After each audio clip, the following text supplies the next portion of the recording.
Vilarejo de Emboli, diz assim o Francisco é milagreiro.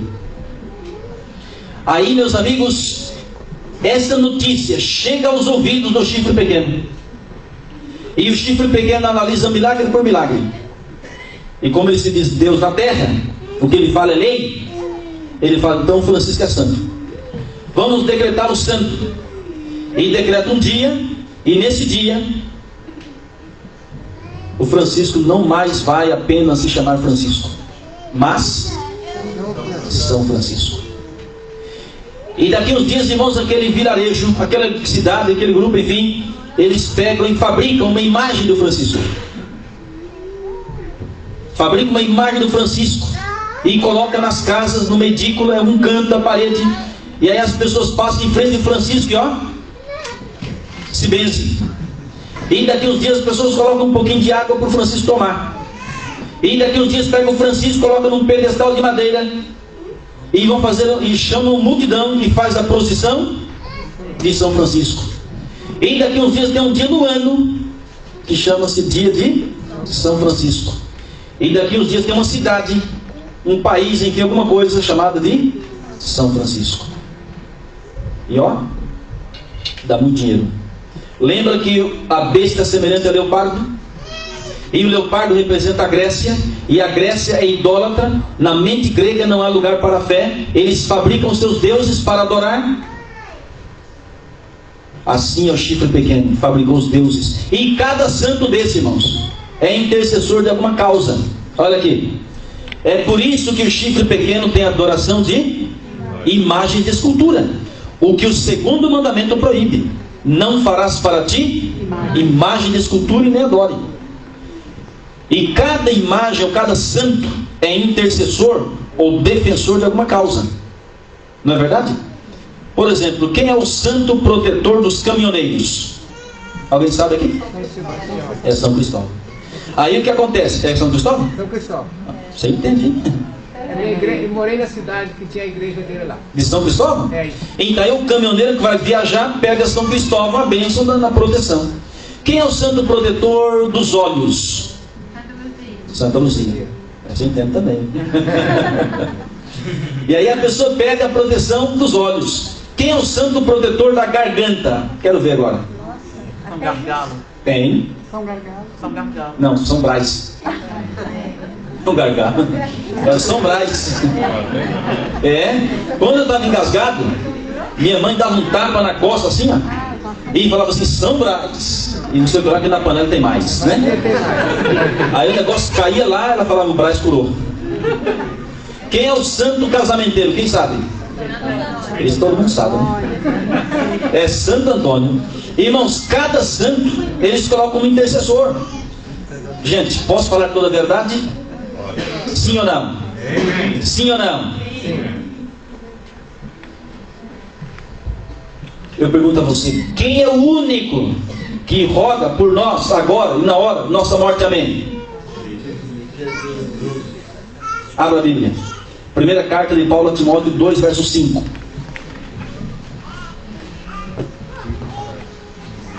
Está bem ao lado de Tessalonicenses. 1 Timóteo 2, verso 5.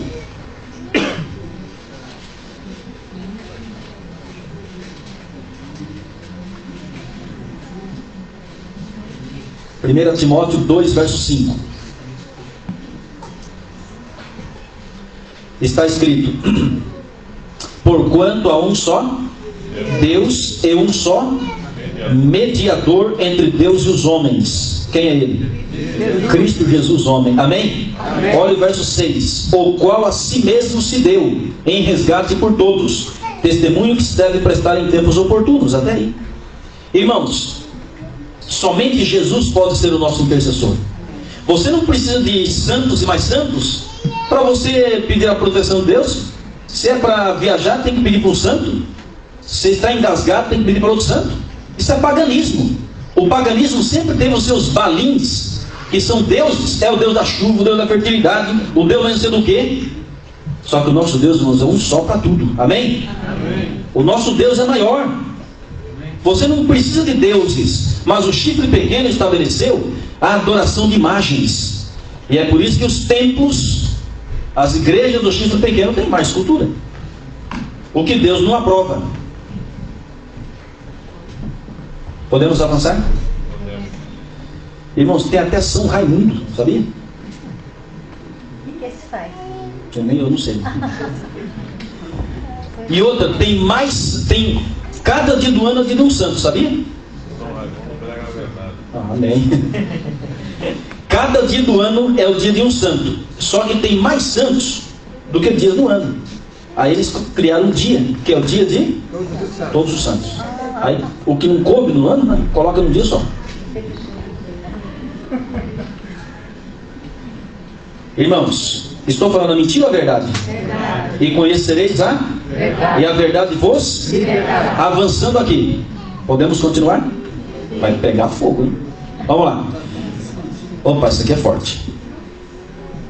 Olha o que o chifre pequeno inventou. O chifre pequeno inventou o batismo de crianças recém-nascidas e ainda por aspersão, um pouquinho de água na cabeça. Irmãos, olha bem para cá. Batismo de crianças recém-nascidas na Bíblia não existe. O que existe na Bíblia é a dedicação da criança recém-nascida. Como Jesus foi, quando tinha 6 semanas de vida, Jesus foi levado pelos seus pais ao templo e ali foi feita uma oração especial de dedicação de Cristo. Agora, não é batismo. Porque a palavra batismo no original grego se escreve baptizo e significa imergir, mergulhar, afundar. E antes da pessoa ser batizada, ela tem que estudar a Bíblia, se arrepender dos pecados e tem que abandonar os pecados. Não é verdade? Agora eu pergunto, uma criança de berço, ela tem como estudar a Bíblia? Ela tem como aceitar Jesus? Se arrepender dos pecados? Por que não? Uma criança não tem consciência do pecado. Ela nasceu em pecado, tem uma natureza pecaminosa, só que não tem consciência do mesmo, é inocente. E outra, batismo, irmãos, salvação é individual.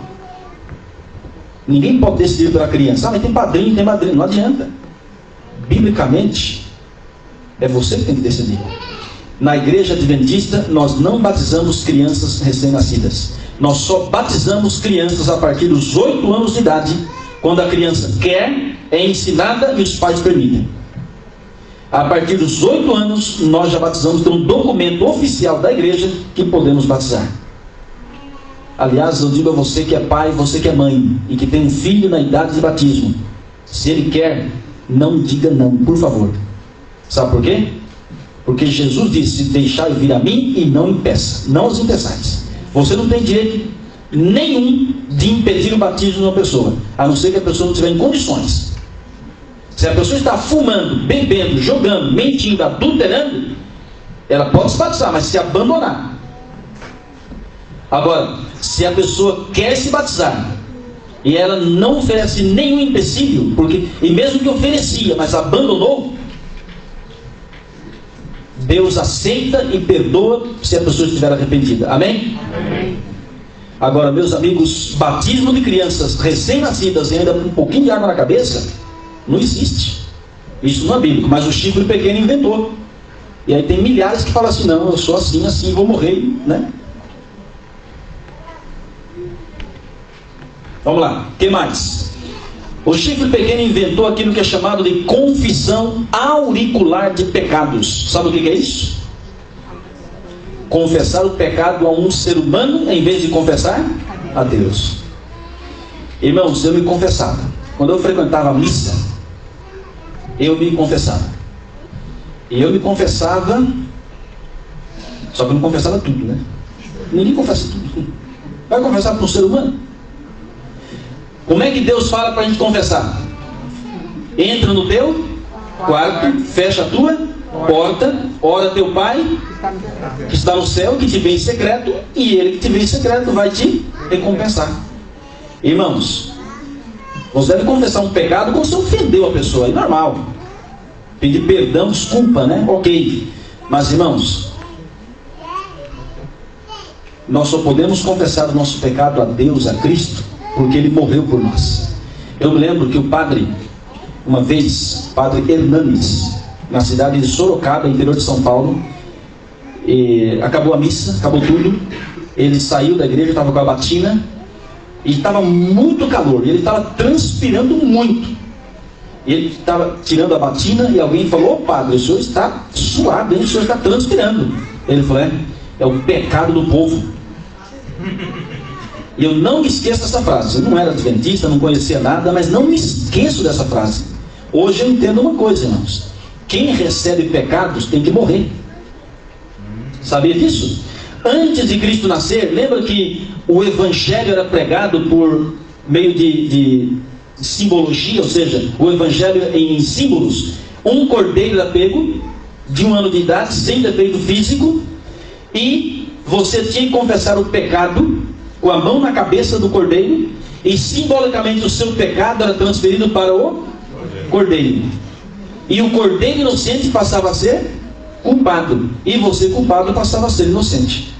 Como o cordeiro estava portando os seus pecados, você mesmo tinha que pegar uma faca chamada cutelo na época, né, o pecador, e cortava a cabeça do animal, porque o salário do pecado é a morte. Então, para o pecador não morrer, o cordeiro morria no lugar. E quando Jesus veio, João Batista diz: eis o cordeiro de Deus que tira o pecado do mundo. Amém? Então Cristo morreu em nosso lugar porque ele assumiu os meus pecados e os seus pecados. Ou seja, irmãos, nós podemos confessar nele porque o nosso pecado já recaiu sobre ele. E se o nosso pecado recair sobre o ser humano, ele tem que morrer. Entendeu? Só que tem um porém, irmãos: por mais que o pecador morra no lugar de outro, não o salva. Não é verdade? Uma vez na Índia, um camarada, ele adulterou, ele traiu a esposa, e depois se diz arrependido. E eu vi na reportagem, no site, ele pediu para crucificarem ele. Ele deitou na cruz e alguém foi lá, pegou o martelo e o prego e crucificou. Depois ele saiu, né? Porque furo na mão e no pé não é ponto vital. Jesus não morreu dos furos nas mãos e nos pés. Ele morreu do coração. Os meus e os seus pecados fizeram a separação entre nós e Deus. E Jesus assumiu isso. Você quer ter o perdão? Aceite Jesus como seu salvador pessoal e aceite o seu sangue para te libertar. Amém? Irmãos queridos, vamos lá. O que mais? O Chifre Pequeno, no Concílio de Trento, em 1545, declarou a tradição da Igreja de Roma acima da Bíblia, ou igual ou acima. Ou seja, não importa o que a Bíblia diz, o que diz a tradição, vamos seguir a tradição. Quer um exemplo? De acordo com a Bíblia, qual é o único dia santo que existe? O sábado. Mas tem um dia no ano que eles chamam de sexta-feira santa. Irmãos, não existe isso. Não tem sexta-feira santa. O único dia que Deus descansou, abençoou e santificou foi o 7º dia, que é o sábado. O que mais? O Chifre Pequeno tem a doutrina chamada infalibilidade. Você sabia que o Chifre Pequeno não pede perdão? Ele fala assim: a igreja errou. Lembra? A igreja errou. A igreja pede desculpas, mas ele não pede perdão. Sabe por quê? Porque segundo a doutrina ele não erra. Irmão, vamos falar um pouco mais claro?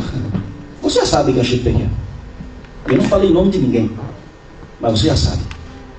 Agora vamos falar um pouco mais claro. O Bento XVI, quando assumiu o pontificado, ele tem duas prioridades. Ele se declarou e tem duas prioridades no seu pontificado.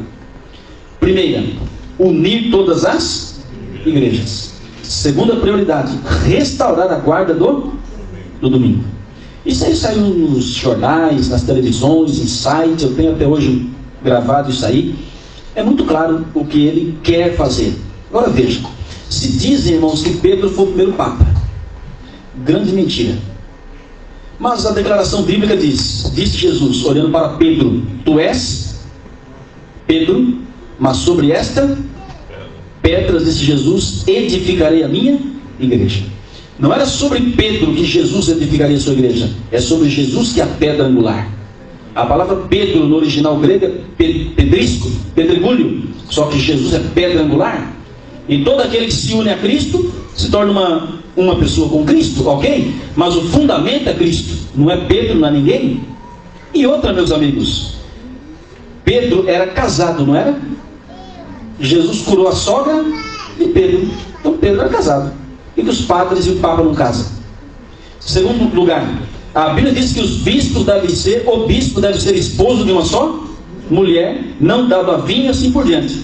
Então, e tem outro porém, presta atenção agora. Jesus disse: tu és Pedro, mas sobre esta pedra edificarei a minha igreja, e as portas do inferno não prevalecerão contra ela. Irmão, se Pedro fosse a pedra, o texto bíblico está errado, porque as portas do inferno prevaleceram contra Pedro. Lembra que ele negou Jesus 3 vezes? Ele mentiu que não sabia quem era Jesus. Então o inferno prevaleceu contra ele. E outra, irmãos, quando Jesus disse: convém que o Filho do Homem vá a Jerusalém e morra, Pedro disse: Senhor, se o Senhor sabe que vai para lá e vai morrer, por que vai? Aí Cristo disse: para trás de mim, Satanás. Jesus disse para Pedro sair, mas para Satanás, que estava por trás dessa declaração. Ou seja, o inferno prevaleceu contra Pedro. Mas eu pergunto, o inferno algum dia prevaleceu contra Jesus? Nunca. Ele disse assim, ó: quem pode me acusar de pecado? Aí veio o inimigo, ele disse: e nada eu tenho medo do inimigo. Irmãos, Jesus é a rocha. Jesus é a pedra. E contra a igreja de Deus, cuja cabeça é Cristo, contra Cristo e a sua doutrina, ninguém pode. Tem ataques, mas a igreja, é o que diz Ellen White: nada temos que recear quanto ao futuro, nada, a menos que a gente esqueça como Deus tem nos guiado no passado. Portanto, meus amigos, o chifre pequeno é a besta do Apocalipse, é instrumento do dragão. E é um engano, porque parece com a verdade, tem muita coisa ali. Vamos lá, podemos avançar? Imagine se nós fôssemos falar tudo isso ontem. Entendeu? Por isso que a gente vai por partes. Vamos lá. O que mais, meus amigos? A imortalidade da alma. Se der tempo nessa semana, vamos falar sobre esse assunto. Dizendo que o ser humano não morre. Quer dizer, morre, mas sai uma alma, e essa alma se reencarna, ou vai para o mundo dos espíritos, ou vai para o céu, o inferno, o purgatório. Irmãos, isso não existe na Bíblia. Nós somos mortais ou imortais? Mortais. Nós morremos ou não? Sim. O que é que sai do ser humano quando ele morre? O fôlego de vida. Esse fôlego não tem perna, não tem braço, não se reencarna, não vê o corpo da pessoa ali. Não existe isso. A única coisa que sai chama-se fôlego de vida. E o corpo volta a ser pó. A alma morre. Ok. Não dá tempo de explicar detalhes, mas quem sabe aí até domingo, né? Se for da vontade de Deus, a gente passa esse assunto aqui. Vamos lá. Agora sim. Irmãos, vamos ver agora qual a principal doutrina do chifre pequeno que o identifica como tal, que realmente revela quem é o chifre pequeno. Sabe qual é a principal doutrina? A guarda do domingo. Lembra que o chifre pequeno cuidaria em mudar os tempos e a lei? E aqui vamos ver como é que mudou a lei. Podemos mostrar? O que diz Daniel 7, verso 25? Proferirá palavras contra o Altíssimo, magoará os santos do Altíssimo, e cuidará em mudar os tempos e a lei. Irmão, será que mudou mesmo? Será que mudou os tempos e a lei? Vamos ver se mudou os tempos, depois vamos ver como é que mudou a lei. Que dia que é hoje, da semana? Hoje é terça. Hoje é terça? Não, já é quarta. Hoje é quarta. Quer ver dar um nó na cabeça de muita gente? Que dia que é hoje? Quarta-feira. Terça-feira. Hoje é terça ou é quarta? Tá vendo como que tá dá um nó na cabeça? Que dia que é hoje? Terça ou quarta? Quarta-feira. Nós não estamos mais na terça-feira. Nós estamos na noite de quarta-feira. Alguém vai dizer assim, ficaram loucos, enlouqueceram. Olha para cá para você não entender errado. Olha para cá. O dia não começa e nem termina na meia-noite. De acordo com a Bíblia, o dia começa e termina automaticamente no pôr do sol. Quando o sol se põe, inicia-se o outro dia e começa pela noite. Só começa no início da noite, não no meio. É até engraçado alguma coisa começar no meio. Meia-noite, já está no meio da noite. Se você ler Gênesis de 1 a 31, capítulo 1, verso de 1 a 31, você vai ver que Deus fez o mundo em quantos dias? 6 dias. E no sétimo dia Deus e santificou. Mas o primeiro dia Deus diz, houve tarde e manhã. Primeiro dia. Aí o segundo dia, tarde e manhã, segundo dia. Irmãos, um dia é composto por uma tarde e uma manhã. A palavra tarde compreende 12 horas, que é o período escuro. E a palavra manhã, 12 horas o período claro. 24 horas um dia. Eu fiz uma monografia, na verdade uma pesquisa sobre esse ponto. E existem duas maneiras de computar o tempo. Uma é bíblica e judaica. A outra é romana. E a bíblica de pôr do sol a pôr do sol. E a romana de meia-noite a meia-noite. Aí tem gente que fala, vou guardar o sábado. Aí guarda de meia-noite a meia-noite. Está errado. É do pôr do sol ao pôr do sol. No sábado, quando o sol se põe, inicia-se a noite do primeiro dia da semana, que é o domingo. Agora, o que implica para nós, irmãos, justamente é a sexta-feira à noite. Porque na sexta-feira à noite já é o dia do Senhor. Onde a gente já não compra, não vende, não trabalha, não troca, enfim. Isso é um outro estudo que nós podemos fazer. Mas veja uma coisa. Isso só implica para a gente na sexta-feira. Digamos que, vamos usar a linguagem agora secular. Digamos que amanhã, quarta-feira, usando a linguagem secular, você vai convidar alguém para vir amanhã à noite aqui. E amanhã à noite nós sabemos que já é quinta-feira à noite. Só que o povo lá fora não entende isso. Então você vai usar que linguagem? Quarta-feira à noite. Não há nenhum problema. Agora, na sexta-feira à noite, você entenda que já é o sábado, dia do Senhor. Irmãos, o cristão anda na contramão do mundo. E conhecereis a verdade. E a verdade vos libertará. O problema, irmãos, é que a gente nasce, cresce e aprende tudo errado. Aí quando vê a verdade, alguém fala assim, mas não acredito. Será que é isso mesmo? Irmãos, creia e viverás. Amém? Podemos avançar? O chifre pequeno mudou os tempos e mudou a lei. Será que mudou a lei? Vamos ver como é que mudou a lei? Olha aqui na tela. Deus escreveu os seus 10 mandamentos em 2 tábuas de pedra. Quantos mandamentos ele escreveu em uma e na outra? 4 e 6, como vimos ontem. O que diz o primeiro mandamento dos 10? Não terás outros deuses diante de mim. O segundo mandamento, resumido aqui na tela, porque não cabe, né? Não farás para ti imagem de escultura e nem adore. O terceiro mandamento diz: não tomarás o nome do Senhor teu Deus em vão, porque o Senhor não terá por inocente que tomar o seu nome em vão. Bom, o quarto mandamento a gente vai pular, porque todo mundo pula, né? Vamos para o quinto. Honra teu pai e tua mãe, para que se prolonguem os teus dias na terra que o Senhor teu Deus te dá. Sexto mandamento. Sétimo. Oitavo. Não furtarás. E o nono? Não dirás falso testemunho contra o teu próximo.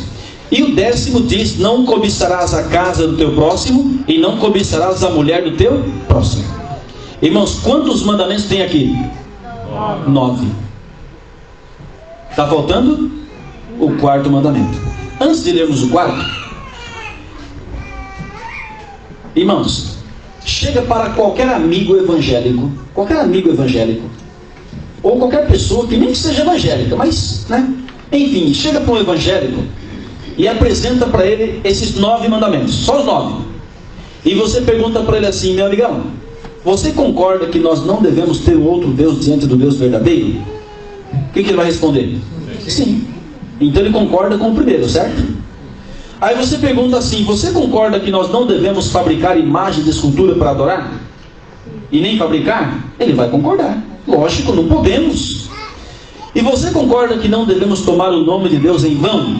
E ele também vai concordar, porque ele é um cristão. Aí você pula o quarto e vai para o quinto. Você concorda que nós não devemos desonrar o pai e a mãe? Lógico que ele vai concordar. Temos que obedecer os pais, ter carinho, respeito. Você concorda que a gente não pode matar, nem adulterar, nem furtar, nem mentir, nem cobiçar? Irmãos, qualquer evangelho, qualquer ser humano em sã consciência vai concordar com isso aí. Ele concorda com 9. Aí você pergunta assim, você concorda com o quarto? Aí quando fala do quarto mandamento, ele fala, peraí, foi abolido, era para o povo judeu. Irmãos, onde já se viu? Vamos lá. O que diz o quarto mandamento da Bíblia Sagrada?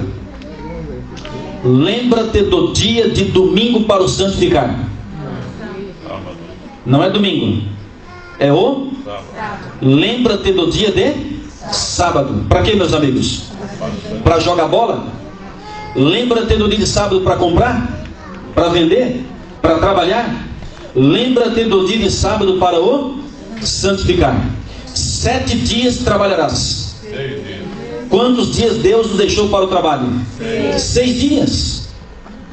Irmãos, em 6 dias Deus falou, trabalharás e farás toda a tua obra. Mas o 7º dia é o sábado da igreja adventista. Não. O sábado é do povo judeu. É do povo de Israel. Irmãos, o sábado é de quem? O sábado não é de uma igreja. Irmãos, não foi uma igreja, um grupo de teólogos que falaram assim, vamos inventar a questão do sábado? Vamos trabalhar porque, né? Não. O sábado, irmãos, é uma instituição do céu, do rei do universo. Amém? E diz a Bíblia, irmãos, o Senhor teu Deus, porque em 6 dias fez o Senhor os céus e a terra, o mar e tudo que neles há, e ao 7º dia descansou. Por isso o Senhor abençoou o dia de sábado e o... Veja que Deus fez 3 coisas no 7º dia: descansou, abençoou e santificou. Vamos repetir? Primeiro ele, segundo e santificou. O livro de Tiago 2, verso 10 diz: qualquer que guarda toda a lei, mas tropeça em um só ponto, se torna culpado de todos. Agora, meus amigos, veja, aqui nós temos os 10 mandamentos escritos pelo dedo de Deus, que está em Êxodo capítulo 20, do 13 ao 17. Agora, veja o que está aqui na tela. Aqui nós temos os 10 mandamentos que nós vamos colocar para efeito de compreensão, numa tábua só, os 10 mandamentos, certo? De acordo com a Bíblia. E aqui vamos colocar os 10 mandamentos de acordo com o catecismo da igreja, de onde vem a besta, de Roma. E agora você vai ver como é que o chifre pequeno mudou a lei. E você vai ver que tem até evangélicos seguindo o chifre pequeno. E conhecereis a verdade. E a verdade vos? Você quer saber? Não falte amanhã.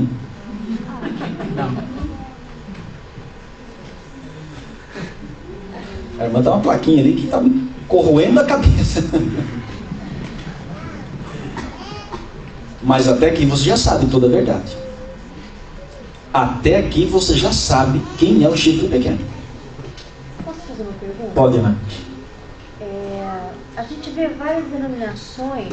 Eu queria saber que argumento eles usam para contrariar os mandamentos de Deus. O que eles argumentam para não aceitar?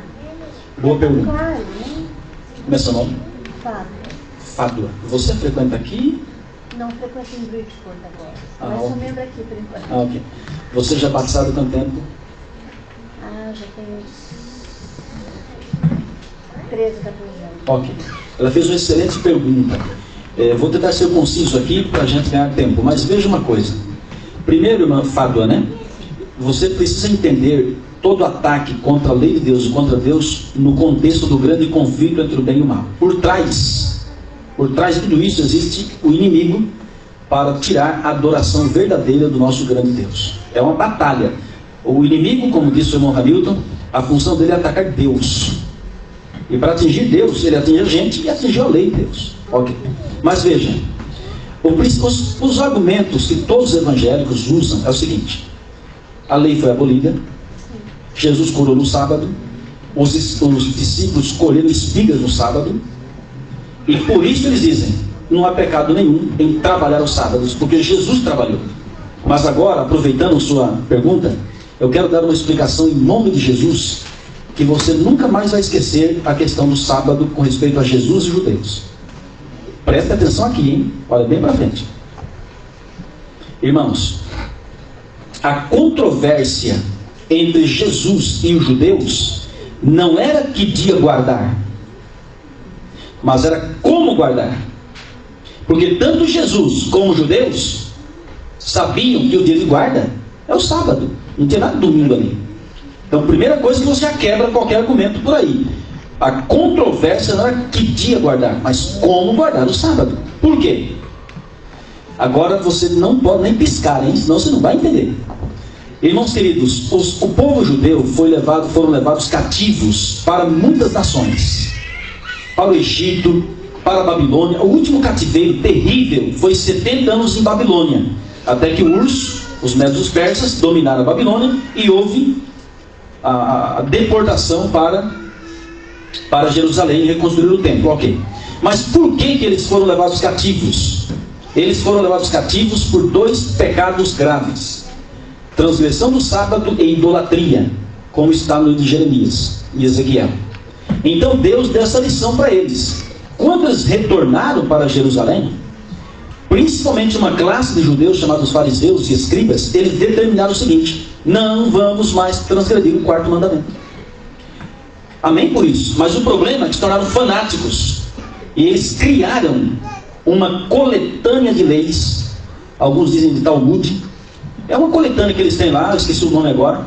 E nessa coletânea, só em torno do 4º mandamento, que é o sábado, eles inventaram, não Deus, aí está o X da questão. Eles inventaram cerca de centenas de leis em torno da guarda do sábado. Uma delas é pecado cuspir no chão no dia de sábado. Mas quem disse isso? Não foi Deus, foi eles. É pecado andar mais de 1000 metros. É pecado acudir um doente. É pecado andar com sandália que tem pregos. É pecado andar com 2 lenços no bolso. É pecado olhar no espelho. Porque se tivesse um cabelo branco e você fosse tirar, já era trabalho. Mas se uma ovelha caísse num buraco num dia de sábado, eles não pensavam 2 vezes para tirar. Sabe por quê? Porque na porta do templo eles vendiam ovelhas. Eles vendiam para os adoradores que vinham de outras nações, outras nações, para adorar através do sacrifício de animais. Então dava dinheiro. Mas se você estivesse doente no sábado, 3 horas da tarde, e caísse desmaiado ali, ele olhava para você e falava assim: bom, o pôr do sol daqui 3 horas ainda, então te vira. Ou seja, invertendo os valores. Entendeu? E esse sistema farisaico Jesus não aprovou. Jesus veio ensinar a guardar o sábado. Um dia, tinha um cego de nascença. Cristo cuspiu no chão, fez um lodo, colocou no olho do cego e falou assim: vai lá no tanque de Siloé e se lave. Ele foi, lavou e ficou curado. Ele precisava cuspir no chão? Precisava pedir para o cego andar mais de 1000 metros? Então por que Jesus fez isso? Para quebrar a tradição errada, terrível de guardar o sábado. Aí, ali na conversa, os judeus dizem assim: esse homem não guarda o sábado. Então essa frase tem na Bíblia. Mas não guarda o sábado segundo a concepção deles. E aí um evangélico pega e fala: está vendo, os adventistas estão errados. Quando os discípulos estavam com fome e foram ali, tinha um negócio de espigas, milho, novinhos, eles foram, pegaram e comeram. E Jesus disse: misericórdia quero e não holocaustos.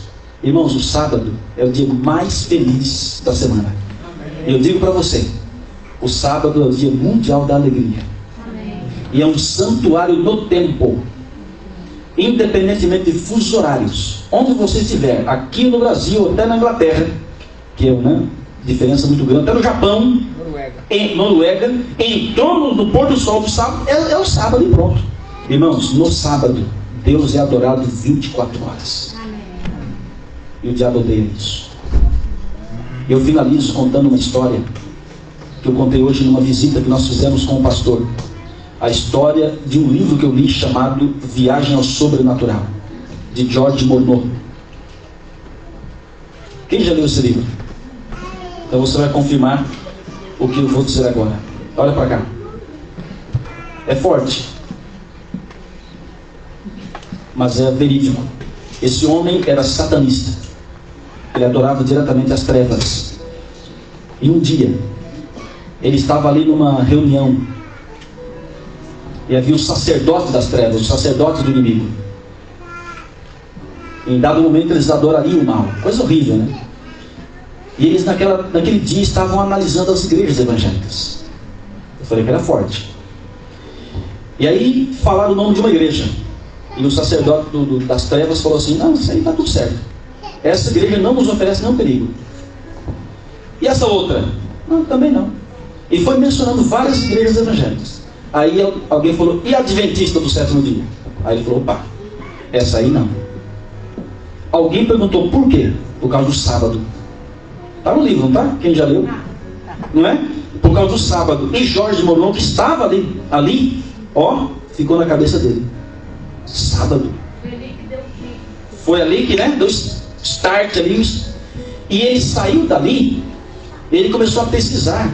Eu não sei se eu lembro direito, tinha um amigo dele que no passado já tinha conversado com ele. E ele começou a pesquisar na história, em tudo que ele podia pesquisar. E aí ele começou a se converter.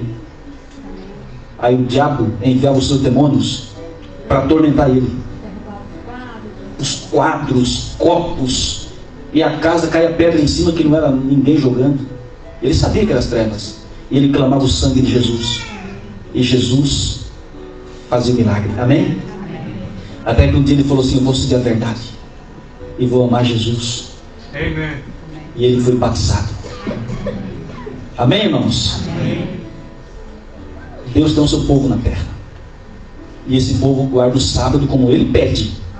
E não é só o sábado não, viu? Tem gente que se diz guardador do sábado, vai se perder. Não é isso. Tem que guardar o sábado e tem que ter toda a doutrina. Mas o sábado é o selo de Deus vivo. O sábado, irmãos, é o selo que identifica o seu povo. Por isso, guardar o sábado é fundamental. Assim como não matar é um mandamento, guardar o sábado é um mandamento. Então, trabalhar o sábado é pecado. Assim como matar é pecado. Deus tem o seu povo. E Deus chama você para pertencer ao seu povo. Amém? Amém. Até aqui ficou claro? Sim ou não? Sim. Você entendeu toda a verdade? E conhecereis a? E a verdade vos libertará. Irmãos queridos, amanhã, pode falar não? Também, matar é pecado. E mandar matar é pecado? Opa! Também. É porque, E tem outra. porque a própria cabeça, eles Mandou matar. E outra coisa, irmão, a Bíblia diz que aquele que odeia o seu irmão é assassino. Pecado, irmãos, vai muito mais além do ato. Pecado vem, ó, aqui no coração. Por isso nós não podemos julgar e nem condenar ninguém. Nós temos que amar. Porque às vezes o maior pecado nós temos. Foi boa a sua colocação. Irmãos queridos, aqui tem instrumentos usados. Eu vou passar rapidamente, amanhã a gente explica. Porque a gente quer terminar mais cedo. Não sei se conseguir. Só pela misericórdia, né? Eu estava vendo, irmãos, o nome desses instrumentos aqui. É impressionante. Cada instrumento de tortura, terrível, espantoso. Mas amanhã a gente vai passar. Aqui está, ó, Pedro, que morreu de cabeça para baixo, a mando de Nero. Paulo, decapitado vivo. E durante os 1260 dias ou anos, cristãos eram colocados em arenas. E aqui feras, há dias sem comer, eram soltos. E os cristãos eram cobertos com peles de animais. E os leões, as feras, né, avançavam em cima dos cristãos e comiam. Aqui em nome, irmãos, olha só, está vendo aqui? Em nome de Deus, em nome da igreja, o chifre pequeno perseguia, torturava e queimava o povo de Deus. Mas aqui está Martim Lutero, com a Bíblia na mão, na dieta de Worms, defendendo a palavra de Deus. Irmãos, nós temos que ter homens e mulheres nos últimos dias que defendam a palavra de Deus. A palavra tem que ser exaltada, irmãos, porque ela é a regra de fé e prática de um cristão. Nós temos que amar a palavra, pregar a palavra e glorificar o nome de Deus pela palavra. Olha aqui, Martim Lutero pregando as 95 teses, ou, né? Irmãos, Deus, ele tem um plano para você. Ele tem um sonho na sua vida. Ele tem um sonho de te libertar. Aqui tira um pequeno vídeo, mas vamos passar. Aqui a gente vai passar amanhã, ok? Deus escreveu com seu próprio dedo: e conhecereis e a verdade vos. Você entendeu a verdade e a mensagem de hoje? Está tudo certo? Quantos entenderam? Levante a mão. Então fique em pé. E agora no 3 você vai falar juntamente comigo esse texto, tá bom? Todo mundo junto, vamos lá? 1, 2, 3. E conhecereis a verdade, e a verdade vos... Mas está fraco, irmãos, tem gente que não está falando. Vamos lá, todo mundo junto, de novo. E conhecereis a verdade, e a verdade vos libertará. Nós ouviremos a música final com a Meire, e eu quero que você continue em pé. E eu quero dizer a você uma coisa: Deus, ele está aqui nessa noite. Amém. Ele está aqui, não só hoje, todas as noites ele tem estado aqui. E ele tem um plano maravilhoso na sua vida. Ele ama muito você. Se tem alguém aqui que ainda não decidiu ser batizado, sábado nós teremos o batismo. E só reafirmando que o horário foi fixado, vai ser o mesmo horário, viu? Que nós estamos fazendo aqui a conferência. 15 para as 8, músicas assim por diante, depois o batismo especial. Lembrando que nós teremos aqui o tapete vermelho, nós teremos aqui um enfeite bonito, maravilhoso, flores, pilares, véu, teremos pétalas de rosa. Vai ser um dia memorável e espetacular. Amém? Amém. Quem crer e for batizado será? Salve. Quem porém não crer será? Então, se você não preencheu sua ficha de batismo ainda, não saia daqui sem falar com o pastor Luiz, sem falar comigo, sem falar com os anciãos, porque nós precisamos preencher sua ficha para você ser batizado. Porque Deus chama você. Não o pastor Raimundo que chama. Eu chamo, mas é Deus que chama você. E quando Ele chama, é porque chegou a hora. E ninguém pode impedir. Se você quer, está tudo certo. Amém? Ouça essa música e deixe Deus tocar o seu coração. Deixe Deus nessa noite falar ao seu coração. Ele te ama muito. O amor de Cristo é maravilhoso.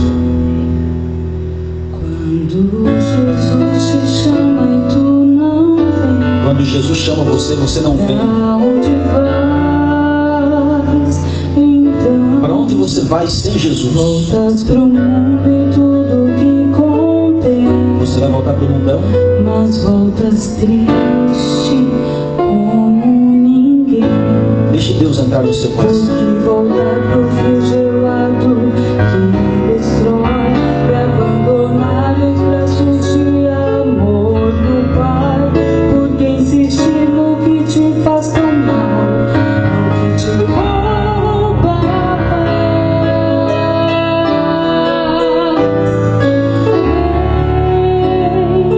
Vem pra Jesus, vem pra Jesus. Agora é o momento, não podes deixar pra depois.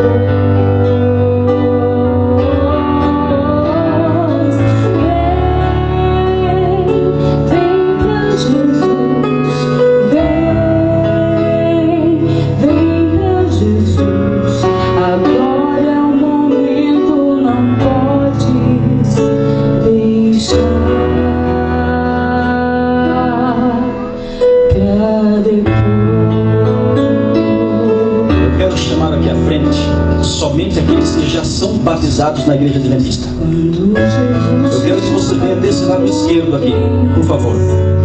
Você que já é batizado na igreja adventista, vem desse lado aqui. Se quiser desligar o projetor, pode desligar.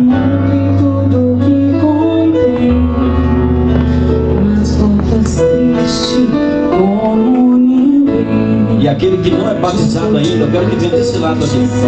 Por favor. Você que não é batizado na igreja adventista, vem aqui desse lado. E você que já é adventista batizado, vem cá. Vou explicar o porquê. Jesus chama você nessa noite. Olha o chamado que Ele tem para você. Pode vir. Vem para Jesus Cristo. Pode vir. É agora. Agora é o momento, não pode deixar. Pode vir. Nunca deixe para depois o que você pode fazer hoje.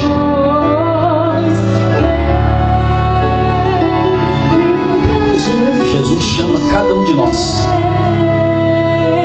Deus seja louvado. Venha para Jesus Cristo. Agora é o momento, não pode. Agora é um momento especial. Nunca deixe. Nunca deixe para depois o que você pode fazer hoje.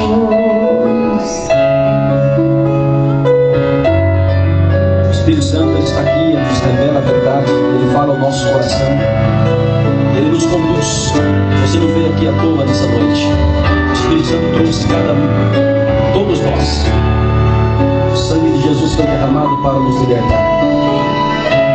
Venha para Jesus, abre o coração dele. Deixe Ele fazer aquilo que Ele deve fazer no seu coração. Mudar a sua vida, fazer de você um vencedor.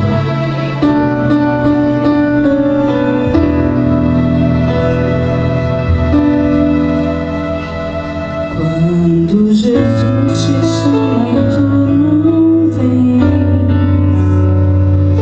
pra onde vais?